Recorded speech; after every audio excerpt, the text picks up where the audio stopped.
Hello, my name is Tylluan Penry. I'm a solitary pagan witch. I'm an author and the founder of the Wolf and Howl Press. And the dogs are all settling down to sleep, so you'll hear a bit of sighing and snoring, I think, now. They're getting quiet. They were a bit rowdy earlier. Right, tonight's little talk. Do demons hurt us? This was in response to a question I had. Do they hurt us? And the context of it very much, I've had a couple of these questions, but the context of the one in particular was that, if I go demon hunting, is it likely to hurt me? Well, there's several questions you have to ask first before you can answer that. Firstly, why are you going demon hunting? Why do you feel it's necessary? And what are you intending to do if you find any?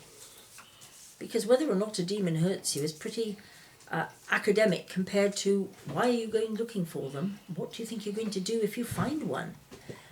So we can begin with what is a demon. The problem with the idea of a demon is it's got to be one of those words which had very precise meanings years ago and has ended up being quite a muddle, quite a mishmash.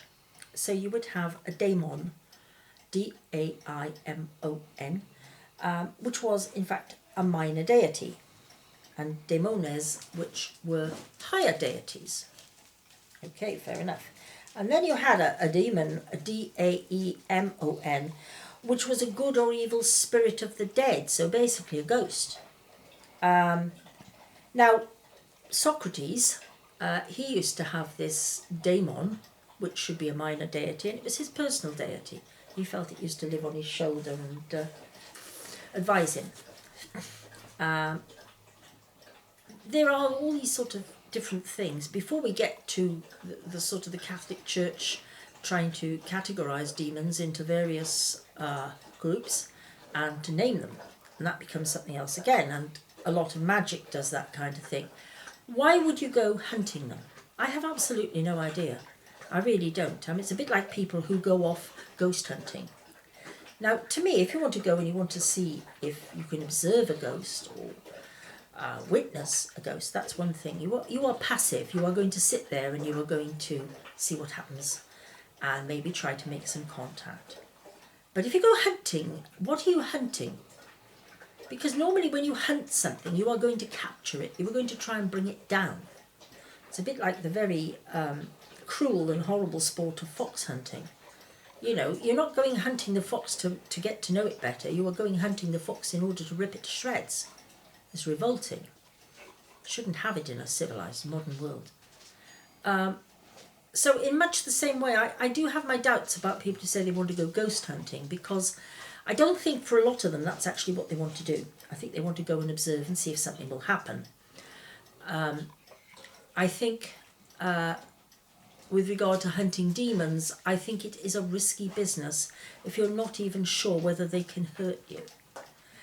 The whole business of demonic possession, it exists in every kind of religious belief. The ancient world had it, the ancient pagan world had a belief in it, that it could happen.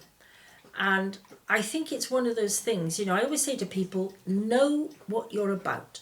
Don't dabble. I wouldn't dabble with rewiring my house. I wouldn't advise anyone to dabble with rewiring a plug if they didn't know which wire went where, because it would end badly. And in the same way, I would say anything can hurt you. Anything at all can hurt you. If you think something is going to hurt you, well, you should have some safeguards in place. If you're going hunting something like demons, it smacks to me much more of television drama rather than most people's real experience. Would I do it? Oh, that was Homer. Homer's shaking his head down there. He wouldn't do it, he said. Would I go hunting demons? No, I wouldn't.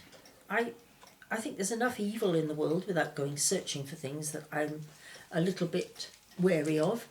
I think there are enough things we don't understand without going looking for a load more. Because obviously a lot of people do these things without actually realising what they're doing. You have to know what you're about. Don't dabble. If you want to go looking for things like this, well, read up on it. The literature is out there. Some of it will be very heavy going. Some of it you might think you agree with, some you might not. But you have to do your homework first. It's as simple as that. It's not a part of my path, so it's not really something I can comment on in great depth. But for heaven's sake, don't go off dabbling, because you never really know. So a lot of demonic possession, take it from me, an awful lot of demonic possession is simply a matter of being in the wrong place at the wrong time. So have a think on that. And thank you very much for listening. Hope you've enjoyed it. Goodbye.